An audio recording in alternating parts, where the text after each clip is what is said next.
ఖచ్చితంగా ఈ రోజు ఖచ్చితంగా అందరు రావాలని నేను మనస్ఫూర్తిగా కోరుకుంటున్నా. వైసమ్మాయికి న్యాయం చేయండి. అర్థమవుతుందా? వాళ్ళు ఖచ్చితంగా ఉరిశిక్ష చేయండి, లేకపోతే వాళ్ళు ఎన్కౌంటర్ చేయాలని నేను మనస్ఫూర్తిగా కోరుకుంటున్నా. ఆ ఒక్క కన్న తల్లి ఆవేదన చూడండి. నేను కూడా ఎక్కడ జమ్మిగుట్ట నుంచి వచ్చిన నా రిలేషన్స్ వీళ్ళు కూడా. సో ప్లీజ్ మీరు సపోర్ట్ చేయాలని కోరుకుంటున్నా నేను ప్రతి ఒక్కరికి. ట్రాన్స్జెండర్లే కదిలి వచ్చిరంటే మీ దగ్గర కూడా మానవత్వం ఉంటే మాత్రం మీరు అందరూ వస్తారు. వీళ్ళు ఇన్ని బాధలు ఉండి కూడా వీళ్ళకి సంపాదన ఉండదు, ఏముండదు. అయినా కానీ వాళ్ళ జేబులకి వెళ్ళి పెట్టి ఇంత దూరం వైసమ్మ తల్లిని వాళ్ళ అమ్మని మందలించేందుకు వచ్చిరంటే వీళ్ళకన్నా మంచోళ్ళు ఎవరు లేరు. మీరు కూడా మంచోళ్ళు కావాలంటే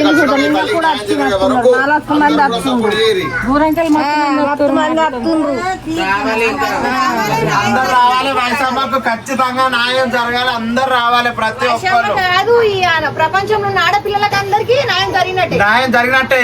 వానికి ఉరి శిక్ష పడితే ప్రపంచంలో ఉన్న అందరికి న్యాయం జరిగినట్టే. అలాంటి చేసే వాళ్ళకి కూడా భయం అనేది ఉంటది. వానికి ఖచ్చితంగా ఎన్కౌంటర్ చేయాలి. ప్రజలకి ఇగ్గుకు రావాలని, ప్రజలలో ఇగ్గుకొచ్చి అందరు ముంగట వాడిని కాల్చి చంపాలి. ఒక తల్లి కడుపు కోత మిగిల్చిపోయిన కదా నువ్వు.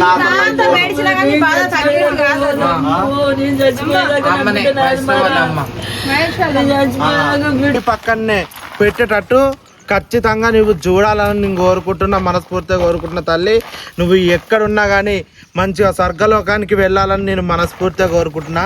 బంగారు నువ్వు ఎట్లా అయితే నిన్ను ఎంత హింస పెట్టి అయితే తను చంపిండో అదే ప్రకారంగా, నిన్నెంత హింస పెట్టి చంపిండో అదే ప్రకారంగా వాడిని కూడా నువ్వు ఎట్లా ఇప్పుడు ఇలా బొందలు పడ్డావో వాడిని కూడా అట్లనే నీ పక్క పంటి వచ్చి పెట్టుకునేలాగా నువ్వు చెయ్యాలి.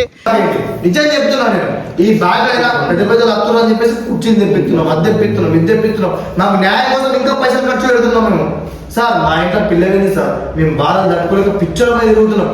అయినా మేము ఇంత సహాయించి మిమ్మల్ని ఇంత రెస్పెక్ట్గా పిలిపించి మరి అది ఇది వేసి మరి మేము ఇంకా రెస్పెక్ట్ ఇస్తున్నాం. మా పిల్లలు ఏంది మాయపోతున్నాయి, అన్ని మాయపోతున్నాయి సార్.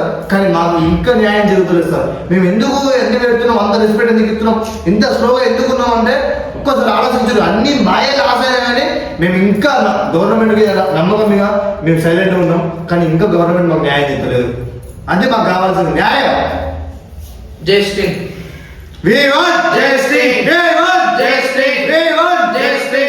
ప్లీజ్ న్యాయం చేయరు మాకు. ప్లీజ్ ఇగో మళ్ళీ జన్మ అంటూ ఉంటే వైష్ణవమ్మ నువ్వు మళ్ళీ మీ అన్న కడుపులో ఒక కూతురుగా జన్మించు.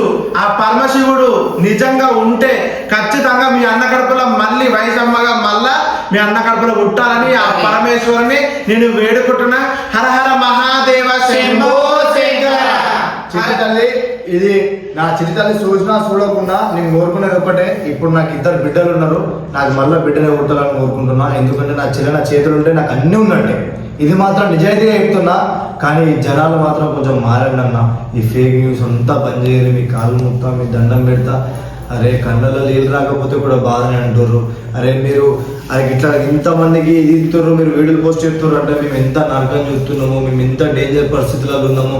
మేము ఒక పిచ్చోళ్ళ లెక్క, మేము పిచ్చి కుక్కల లెక్క పడి ఇంటికి పంట అంటే నిద్ర పట్టది, తిందామంటే తిండి ఉండదు. అన్ననికి ఓళ్ళు ఉన్నారు. ఎప్పుడు ఒక మాట మాకు ఒకసారి అర్థం చేసుకోరు. మా అమ్మ రోజు ఏడుచుడే, మేము రోజు ఇట్లా పని పాట ఉంటుంది.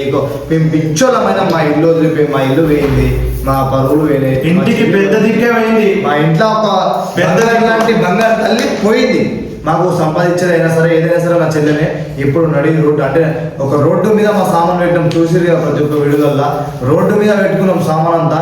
ఇంకా అయిపోయింది మా పరిస్థితి. మమ్మల్ని అర్థం చేసుకుని బ్యాడ్ కామెంట్స్, బ్యాడ్ వీడియోస్ ఇవన్నీ బంద్ చేసి నా చెల్లె కోసం పోరాడుర్రి.